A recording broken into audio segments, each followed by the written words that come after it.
Beginning our broadcast today, farming is a demanding profession and can oftentimes be a dangerous one as well. With National Farm Safety and Health Week beginning on September 20th, we wanted to take this opportunity to discuss a few things that can keep you safe during the harvest season. This week, Market Journal's Bill Dodd is taking a closer look at grain bin safety and why the Nebraska Public Power District is urging people to look up and look out. Few things can be more catastrophic to a farming operation than an accident that leads to permanent injury or death. According to the National Institute for Occupational Safety and Health, agriculture ranks among the most hazardous industries. Farmers are at very high risk for fatal and non-fatal injuries, and every day about 100 agricultural workers suffers a lost time work injury. According to research from Purdue University, in 2019 there were 38 documented cases of grain entrapment across the country. That is a nearly 27% increase of the 30 reported instances in 2018. Normally they go in, they leave the unload system running, they stand in the middle of the bin because a chunk of out-of-condition grain has blocked the grain from flowing. They stand right in the middle of that bin with a rod and they jab down through the grain to bust up that chunk.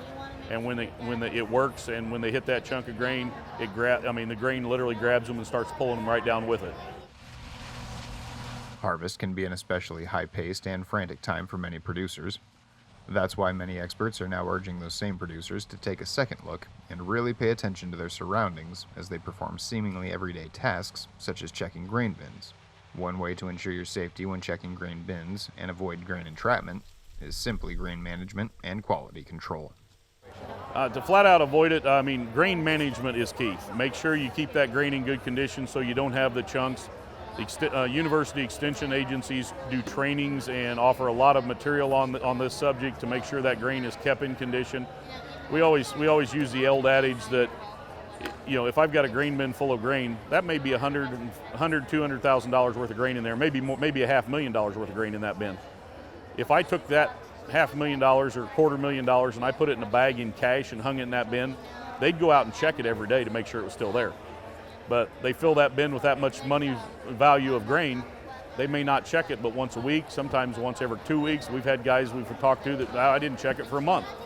So, there's a variation there, and they're not connecting the two with the value of and how often they need to be inspecting it and checking it. So the more often they check it and make sure the management and the maintenance, and nowadays there's a lot more automated controllers out there that can help protect your investment in that grain that's in that bin.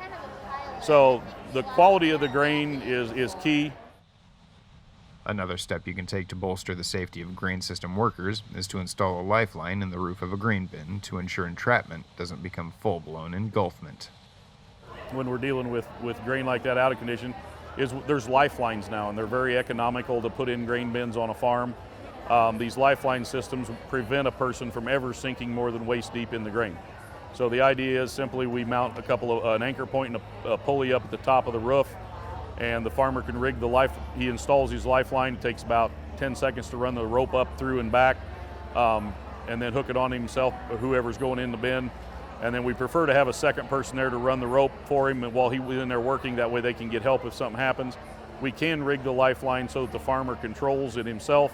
But again, I always encourage them, make sure you've got a radio or a cell phone or something that when you're in that bin you can call for help, because if something does happen, even though you're only waist deep, you're still stuck and trapped and you're going to need help getting out. So if they're going to be working alone, we can facilitate that to keep them safe, but they just need to make sure they've got communication available to get help coming. When checking bins, it's also encouraged to use a Lockout Tagout system each and every time before entering bins or performing service or maintenance. Grain system workers should always assess what controls need to be locked out before any work is done. The other thing is simply before you go into a bin, Lockout Tagout.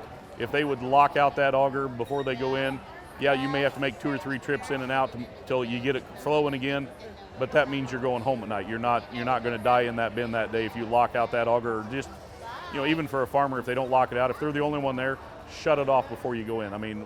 That's better than nothing. If you leave it running, you've got a chance of not coming out. On the subject of Lockout Tagout, electricity is a very large component to farming these days. This everyday facet of life is so commonplace that it may sometimes be taken for granted and can sometimes be overlooked as a costly or fatal hazard. However, a recent uptick in cases involving contact with farm equipment and electrical wires has caused the Nebraska Power Public District to take notice of this issue and has been encouraging ag producers to look up and look out.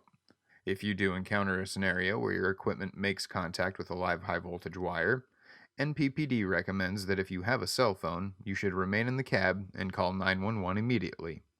If it is absolutely necessary to exit the vehicle due to other hazards such as a fire, you'll want to jump completely away from the vehicle, ensuring that you never touch the ground in the vehicle at the same time, landing with your feet together.